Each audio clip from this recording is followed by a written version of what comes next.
말씀의 제목을 따라합니다. 자손들이 묻거든. 우리 인류는 태초 이래로 노동을 할 때에 사람의 힘으로 그리고 가축의 힘을 이용해서 일을 하며 산업을 일구어 갔죠. 그러다가 1784년이 되어서 기원 후 1784년이 되어서 증기기관이라고 하는 것을 발명하죠. 증기기관의 힘을 얻어서 그 힘으로 이전까지는 마차를 타고 다녔다면 이제는 기차를 타고 다니게 되고, 이전에는 손으로 일을 했다면 이제는 기계로 일을 하는 그런 산업의 혁명의 시대를 맞이하게 됩니다. 우리가 이것을 제1차 산업혁명이라고 부르죠. 그러다가 1870년에 전기를 발명하게 되므로 발전소에서 사방으로 전기를 보내어 동시다발적으로 기계를 돌리면서 대량 생산할 수 있는 그런 산업화의 또 다른 혁명이 일어나게 되는데, 우리가 이것을 제2차 산업혁명이라 그렇게 부르죠. 그러다가 1969년이 되어서 컴퓨터가 발명되므로 그 이전까지는 사람이 계산하고 사람이 기계를 조작했다면 이제부터는 컴퓨터가 계산하고 컴퓨터가 기계를 조작하는 자동화 시스템으로 산업이 변화되죠. 이것을 제3차 산업혁명이라고 합니다. 그런데 지금 우리는 제4차 산업혁명을 맞이하게 됐죠. 2016년도에 세계 경제 포럼에서 처음으로 제4차 산업혁명이라고 하는 말이 나왔는데, 4차 산업혁명은 지금까지 우리가 경험한 1, 2, 3차 산업혁명과는 완전히 다른, 이제는 기계와 정보와 생명공합이 완전히 융화되어서 새로운 차원의 산업혁명의 시대가 도래하였다. 그래서 우리가 지금 이 시대를 제4차 산업혁명의 시대라 이렇게 부릅니다. 어떤 학자가 이 산업혁명을 이렇게 비유를 했는데 재밌어요. 우리 인간은요, 원래 어떤 습성이 있냐면 내가 스스로 일하기를 싫어하고 누군가를 나 대신 시켜서 일을 하게 하려고 하는 그런 습성이 있다는 겁니다. 그래서 생겨난 제도가 노예제도죠. 나 대신 노예를 시켜서 내 일을 하게 하는 거죠. 그래서 처음에는 사람과 짐승을 노예로 삼아가지고 내 대신 일을 시키다가, 그 다음에는 기계를 만들어가지고 기계를 나 대신 노예로 삼아서 일을 시키다가, 그 다음에는 컴퓨터를 노예로 삼아서 나 대신 계산을 하고 일을 시키다가, 이제는 사람들이 거기에서도 만족을 못 느끼니까 아예 처음으로 돌아가서 처음에 사람이 다른 사람을 나 대신 노동을 시키는 노예로 삼았던 것처럼 이제는 사람의 모양과 똑같이 생긴 인공지능 로봇을 만들어서 자기의 노예로 삼으려고 하는 것이 제4차 산업혁명이다, 이렇게 비유를 했어요. 참 그럴듯한 비유죠. 여러분, 이렇듯 인류는 이러한 혁명을 통하여 삶이 변화되면서 그 역사가 발전해 왔는데, 그 누구도 그 흐름을 막아낸 사람이 없어요. 이런 대세의 역사의 흐름은 막을 수 있는 게 아니죠. 흡사, 저 아프리카 세렝게티에 수천만 마리의 누우떼가 대이동하는 모습을 보십시오. 막 먼지를 펄펄 나리면서 대이동을 합니다. 그런데 이 누우떼들이 어디로 가는지도 모르고 그저 이 무리떼가 가는 데 따라서, 그 흐름에 따라서 그냥 자기도 그냥 무작정 달려가는 겁니다. 그런데 저 앞에 낭떠러지가 있는지 아니면 저 앞에 악어떼가 우울거리는지도 모른 채 그냥 달려가는 거지요. 그런데 그때에 한 누우가 야, 이건 아닌가 보다, 이건 아니다, 이렇게 가는 건 아니다 싶어서 멈추어 서면 뒤따라오는 누우떼가 다 씁니까? 아니요. 멈춰선 누우떼만 밟혀 죽는 거예요. 이렇듯 인류 역사의 큰 흐름은 누가 막고 싶다고 해서 막을 수 있는 것도 아니고 멈춰 세울 수 있다고 멈춰 세울 수 있는 것도 아니라는 거예요. 그렇기 때문에 우리는 이 역사의 흐름을 막을 것이 아니라 이 흐름 속에 우리는 어떻게 올바로 대처하며 살아가야 될 것인가 라고 하는 것이 우리에게 주어진 과제요, 우리의 지혜라고 하는 겁니다. 여러분, 성경도 그렇게 말씀하고 있는데 전도서 7장 10절 말씀 보시면 같이 읽습니다. 옛날이 오늘보다 나은 것이 어찌미냐 하지 말라, 이렇게 묻는 것은 지혜가 아니니라. 왜냐하면 우리는 옛날로 돌아갈 수가 없는 거예요. 역사는 미래를 향해서 계속 흘러가고 있기 때문에 그 흐름 속에서 우리가 옛날이 좋다고 옛날로 돌아가고 싶다고 말한들 돌아갈 수 있는 것이 아니므로 우리는 옛날이 좋다고 말하는 것이 지혜가 아니라는 거죠. 이 말은 바꿔서 말하면 우리에게 주어진 미래를 향하여 나아가는 그 역사의 흐름 속에서 우리가 어떻게 해야 될 것인가를 우리가 알고 대처해야 된다는 겁니다. 그런데 그 가운데서도 저와 여러분, 우리 그리스도인들은 어떻게 살아가야 되느냐? 특별히 우리는 다가오는 이 미래, 이 인류 역사의 흐름 속에서 우리는 어떻게 살아가야 될 것이냐라고 할 때에 그 해답을 우리는 어디에서 찾느냐? 우리는 분명히 성경, 하나님의 말씀에서 찾아야 되는 줄로 믿습니다. 왜냐하면 인류 역사 가운데 변하지 않는 진리는 오직 하나님의 말씀밖에 없기 때문에 우리는 이 하나님의 말씀에서 인류 역사에 살아갈 수 있는 자세, 대처, 해결 방법을 찾아야 된다는 거죠. 그래서 우리는 오늘도 성경 말씀, 하나님의 말씀을 펼쳤는데, 여러분, 성경에서는 이런 말씀을 하죠. 여러분, 이스라엘 민족, 이 이스라엘 민족이요, 처음에는 야곱의 가족이었죠. 야곱이 12아들을 낳았습니다. 그리고 그 아들들이 또 자녀를 낳았습니다. 그렇게 해서 이루게 된 한 식구가 몇 명이었냐면 70명이었어요. 그런데 이 야곱의 한 가족 70명이 있는데 그 중에 야곱의 11번째 아들인 요셉이 그만 형들에게 팔려가지고 애굽의 노예로 가게 되죠. 근데 그가 구사일생으로 하나님의 극적인 은혜로 그가 애굽의 총리 대신이 됩니다. 그랬을 때에 이 요셉이 자기의 식솔들을 애굽으로 초청을 하죠. 그랬을 때에 이 70명이 되는 야곱의 가족이 총리 대신 가족의 대우를 받으면서 애굽으로 내려와서 처음으로 정착을 하게 됩니다. 원래 그들은 떠돌아다니는 유목민이었거든요. 그런데 애굽이라고 하는 대제국의 총리 가족의 대우를 받으며 애굽 고센 땅에 정착을 하는 것이 삶의 놀라운 변화가 일어난 거죠. 유목민이었다가 정착하게 되니까. 그래서 이것을 저는 이름 붙여서 제1차 혁명이라고 한번 이름을 붙여보겠습니다. 그래서 애굽에서 살아가는데 처음에는 요셉이 살아있을 때는 대우를 받다가 요셉이 세상을 떠나고 세월이 흐르면서 그 이스라엘 백성들이 많아지는데 그들이 어떤 사람들인지를 다 모르는 새로운 세대가 오면서 야, 이 사람들 우리 노예로 삼아야 되겠다라고 하고 애굽 사람들이 이스라엘 민족을 노예로 삼죠. 그 전까지는 총리의 가족의 대우를 받던 사람들이 한순간에 그 나라의 노예로 전락하게 되죠. 완전히 삶의 변혁이 일어나는 겁니다. 이것을 제2차 혁명이라고 이름을 붙여보겠습니다. 그렇게 그들이 430년 동안 애굽의 노예로 살다가 하나님께서 모세를 일으키셔서 이스라엘 민족들을 출애굽시키사 자유민으로 해방시키시죠. 그 전까지는 노예 생활을 하다가 이제는 자유민이 된 겁니다. 이것도 삶의 큰 변혁이죠. 우리가 이것을 제3차 혁명이라고 이름을 붙여보겠습니다. 그렇게 광야로 나온 이스라엘 백성들이 자유민은 되었지만 자기 나라 없이 40년 동안 광야를 떠돌아다니는 유랑 생활을 하다가 이제 하나님께서 주신 약속의 땅 가나안 땅으로 들어가서 자기 나라를 세우고 정착하며 살게 된 것, 그것도 완전한 삶의 변혁이죠. 이것을 제4차 혁명이라고 이름 붙여보겠습니다.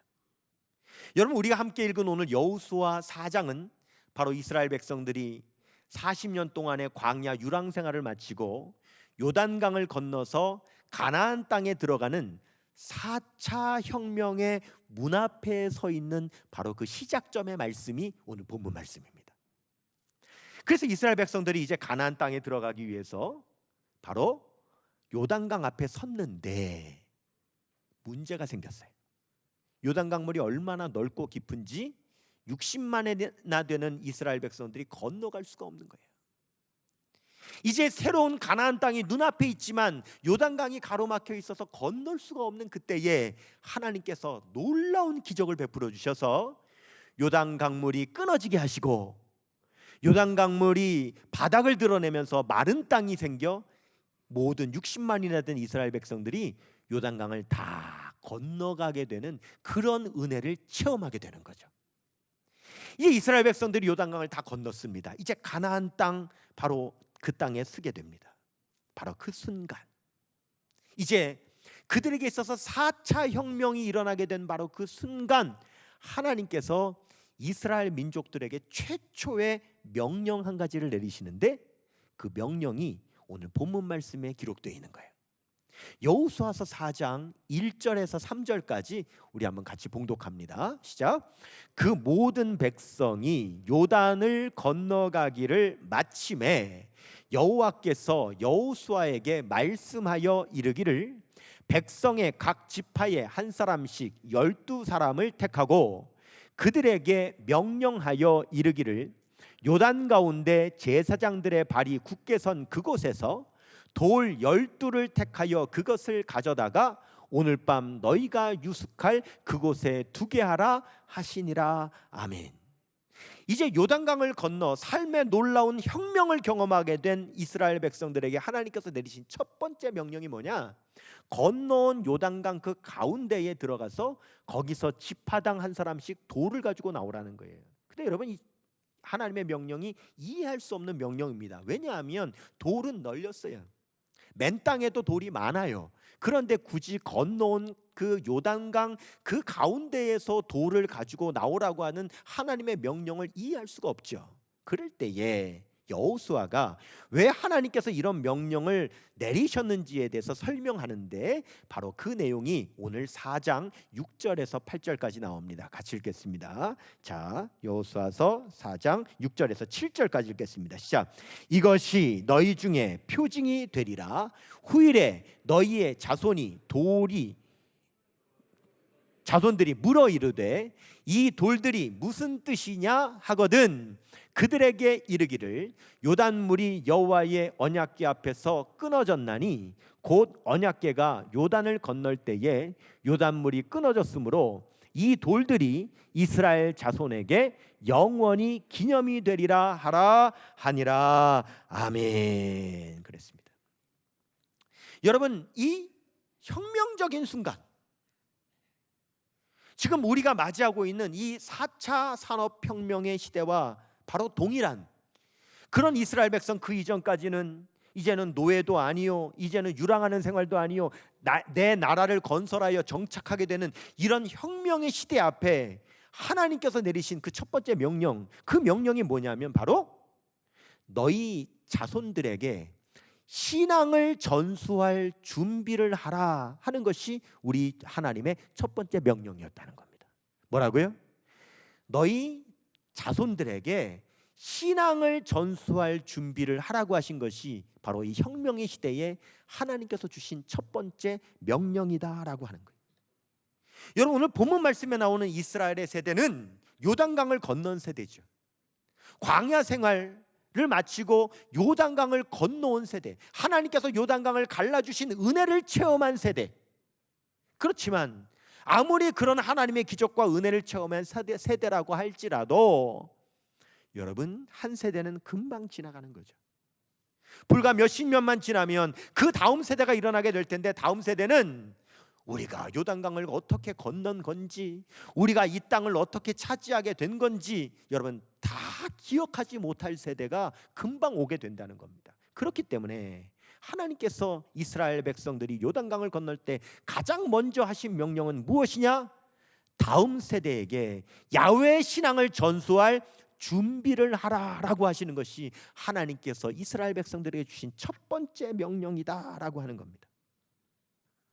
우리가 살고 있는 이 4차 산업혁명의 시대에도 하나님께서 동일한 명령을 하시는 겁니다. 우리도 우리 세상은 변할지라도, 삶의 환경은 변할지라도 우리도 준비해야 될 것은 다음 세대에게 우리의 신앙을 전수할 준비를 하라고 하나님께서는 우리에게 명령하고 계시는 줄로 믿습니다. 여러분, 우리는 4차 산업혁명을 겪는 것도 놀라운데 문제는 뭐냐? 우리는 코로나의 재앙도 함께 겪고 있다는 거예요. 여러분, 이 코로나가 우리에게 얼마나 큰 어려움을 주고 우리의 삶을 변화시키는지, 여러분, 이제 코로나가 종식이 되고 나도요, 코로나 이전의 삶으로 100% 회귀는 안 됩니다. 코로나가 끝나도 코로나 전에 있었던 것 중에 많은 것들이 없어질 것이고, 코로나 전에 없었던 것이 코로나 이후에 많이 생겨나게 될 겁니다.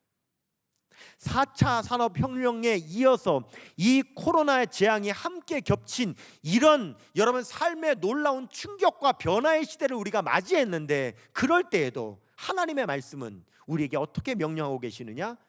너희가 다음 세대에게 야훼 신앙을 전수할 준비를 하라고 하시는 것이 여러분 하나님의 명령인 걸 믿으시길 바랍니다. 우리 예수님께서 십자가를 지시고 그 비아돌로로사 그 고난의 길을 가실 때에 이미 예수님께서는 맞을 대로 맞으셨고 이미 지칠 대로 지치셨어요.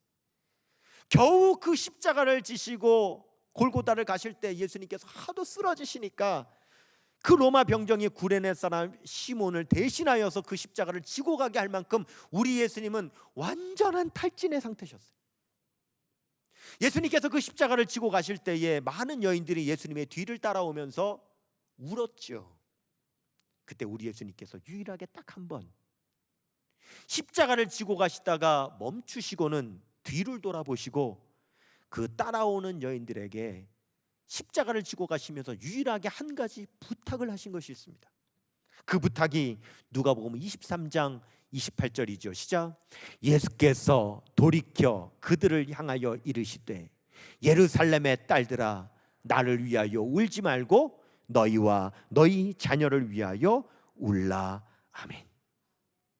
요단강을 건너는 이스라엘 백성들에게 하나님께서 주신 첫 번째 명령은 다음 세대에게 야훼 신앙을 전수할 준비를 하라.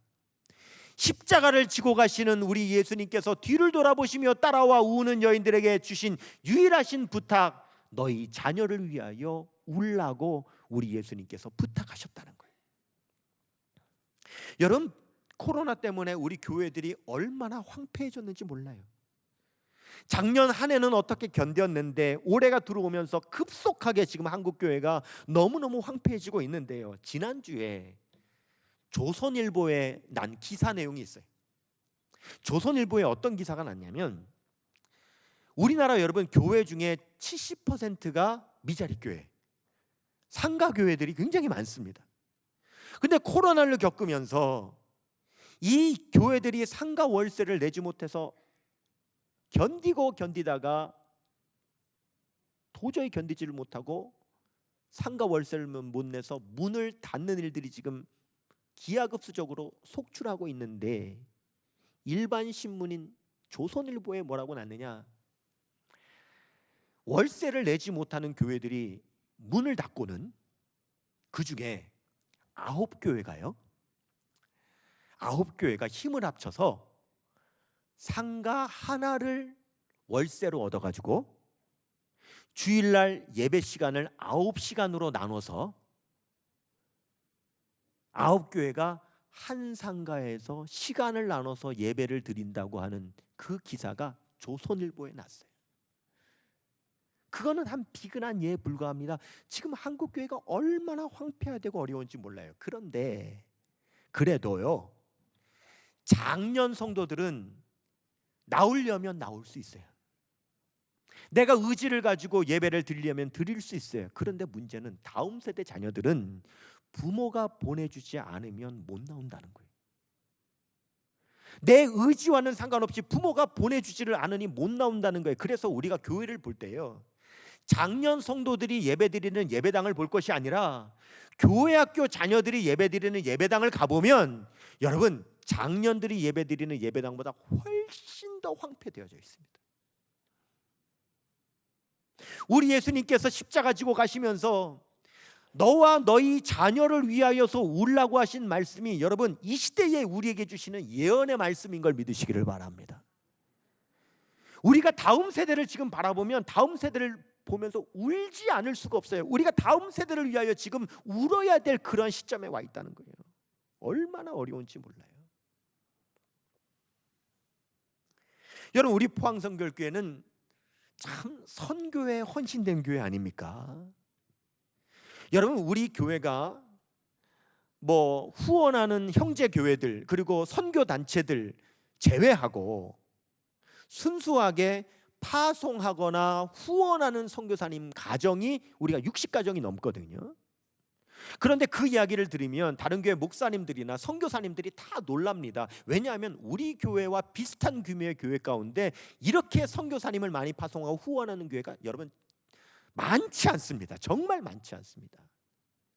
그런데도 우리 교회의 비전은 뭡니까? 향후 100명의 선교사를 파송하자고 하는 비전을 가지고 있잖아요. 우리가 여러분, 예수님 오실 날이 얼마 남지 않은 줄로 믿습니다. 그렇기 때문에 마지막 때는요, 땅끝까지 복음이 증거돼야 우리 예수님께서 오신다고 하셨기 때문에 우리는 정말 선교에 힘을 써야 됩니다. 예수님 말씀하셨습니다. 마태복음 24장 14절이요. 시작. 이 천국 복음이 모든 민족에게 증언되기 위하여 온 세상에 전파되리니 그제야 끝이 오리라. 그래서 땅끝까지 주의 복음이 하루라도 빨리 전파될 수 있도록 우리가 더 많은 선교사에게 힘써야 되는 것이 맞습니다. 그런데 어떤 선교 신학이 되었든 어떤 선교 단체가 되었든 어떤 선교 전략이 되었든지 간에 공통적으로 말하는 것이 있습니다. 이 세상에서 가장 시급한 미전도 종족이 누구냐? 우리 옆에 있는 다음 세대 자녀들이라는 겁니다. 여기에는 아무 이견이 없어요.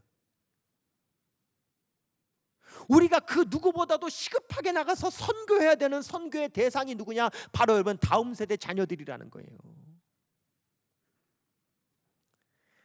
우리 포항의 다음 세대들은 복음 전파가 가장 시급한 미전도 종족인 걸 믿으시기를 바랍니다. 그 어떤 미전도 종족만큼이나 시급한 전도의 대상자들이 여러분 우리의 다음 세대입니다. 이 세상에 있는 그 어떤 선교센터보다도 그만큼 중요한 선교센터가 우리 교회 학교라는 사실을 믿으시기를 바랍니다. 이 세상에 파송된 그 어떤 선교사만큼이나 소중한 선교사님들이 바로 여러분 우리 다음 세대를 세우는 전도사님들과 여러분 우리 교사 선생님들인 걸 믿으시길 바랍니다. 우리가 후원하는 그 어떤 선교비나 우리가 그 어떤 중보 기도에 가장 우선해야 되는 그 선교의 비전이 우리 다음 세대라는 것 여러분 잊지 않으시기를 축원합니다. 자칫 잘못하면 우리가 세계 선교를 한다고 하면서 우리의 다음 세대가 선교의 그늘이 되어버릴 수 있습니다. 하지만 우리가 가지고 있는 선교의 비전 가운데 여러분 우리의 사랑하는 자녀들이 우리의 선교의 대상이며 우리 교회학교가 선교의 센터이며 우리 교회학교 선생님과 전도사님들이 우리가 파송한 선교사님이며 우리가 중보기도하는 그 선교의 중보기도와 후원이 우리의 사랑하는 자녀들 다음 세대도 포함되어 있다는 사실 절대 잊지 않으시기를 주님의 이름으로 축원합니다.